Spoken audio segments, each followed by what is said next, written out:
There's ulterior motives here, and they're self-serving. Hi, Sagittarius. We're going to see what's going on for you in the current energy. We'll see who or what is coming towards you, and we'll get some advice and timing as well. What's the current energy for Sag, please? What's going on for Sagittarius right now? What's going on for Sag? Okay, 4 cups. Whoa. 4 of cups, Queen of cups, 5 of swords. Really? So there's something going on here where somebody's rejecting somebody's cup, and it's a good thing. It's not a selfish thing to do. You could be also on the lookout for people that are like 5 of swords, just do what they want when they want without regard for others. That's a very self-serving energy. So I do sense a lot of self-protection out of this. Who or what is coming in? Who or what is coming towards Sagittarius? Who or what is coming towards Sagittarius? Wow. Holy man.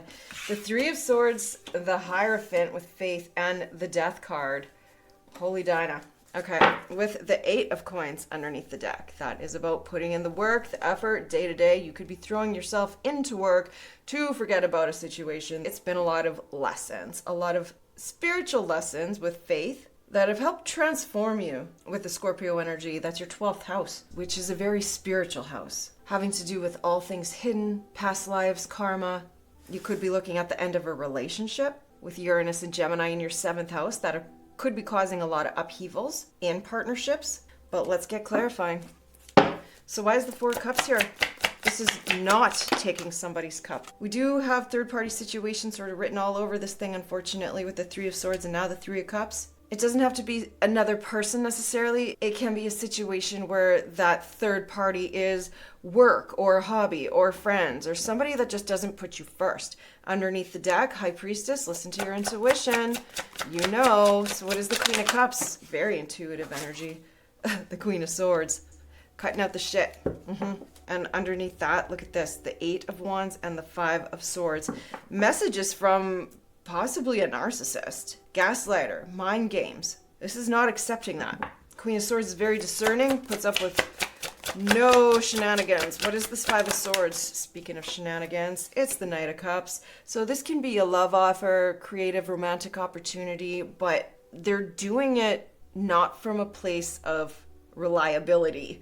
That's for sure. With the 7 of swords underneath the deck, there's ulterior motives here, and they're self-serving. So I'm feeling like being bamboozled by somebody's love bombing. And 5 of swords, 7 of swords, no thanks. What is the 3 of swords? It might hurt, like for sure. This could have been like you wanted to get your hopes up. Oh man. Baggage City with the 10 of wands underneath the deck. Yeah, and the 10 of coins. So 2 10s, obviously the end of a cycle there. There could have been a lot of high hopes here. Oh, look at this. The 5 of swords is underneath the deck again, underneath this 10 of coins. So somebody definitely could be married in a situation and not willing to release that, wanting to have their cake and eat it too. And if that's not the case, this is just something that hopefully would be able to go the distance, but it's not looking that way. So why is faith here? That is the Hierophant with the 7 of cups. Paired with the faith card, it's not just about the Hierophant, it's about having hope and faith in the fact that there are options out there. This is my favorite 7 of cups, and that's because there's this beautiful happy rainbow just like the 10 of cups, and all of the cups carry something decent, like, you know, it's not the snake and the other stuff from the Rider-Waite deck. They're pleasant things in this cup. It's like hope and optimism and sort of fantasy, but not having the rose-colored glasses. Seeing the future, setting your sights on something bigger, having a higher hope of optimism and expansion and growth in the future. What is death? It's a change, it's a transformation, it's the end of conflict, so happiness can come. Okay, good. And death at the bottom of the deck. There you go, repeating itself. So the 5 of wands came out with the 9 of cups. This is putting an end to altercations, too many cooks in the kitchen, too many people involved, selfish energy possibly with the 9 of cups, and this can also be about putting an end to things that didn't bring you happiness and fulfillment. Generally, I just see a lot of selfish energy out of this though, and dealing with somebody that didn't appreciate what you had to offer. So why is the 4 of cups here with the 3 of cups? The 6 of cups, significant soulmate connection from the past. And underneath the deck, there's your 10 of cups. Right. Somebody you've known for a long time or feels like that kindred spirit sort of energy. There's been a rejection to that end. This can be about rejecting third parties. It can also be about rejecting being friend zoned. What is the Queen of Cups and the Queen of Swords?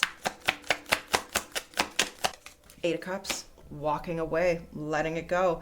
Look at you, King of Wands, fire sign. You could also be dealing with another Sagittarius, Aries, or a Leo. But this is the Eight of Cups. A lot of emotions in this current energy about detaching, having a turning point, walking away from the past towards a future, taking action. The King of Wands is not afraid to take action. They have all the confidence, charisma. They are definitely ambitious and a go-getter. And the Eight of Cups, even though it hurts to let certain things go, knowing it's in your best and highest good is the answer. Because the Five of Swords and the Knight of Cups, I'm not sure about this. Exactly. The Devil has come out. Somebody that caused a lot of pain and suffering with the Five of Cups underneath the deck due to their toxic ways. Very self-serving. No other way to see it. And they could have come in like Don Juan, really swept you off your feet. But when it comes down to it, there was something extremely toxic and unhealthy about the situation. And it has to do with shadow work and somebody not doing their own shadow work. So it led to the Three of Swords with the Ten of Wands. No more burden, no more hurt, no more sadness.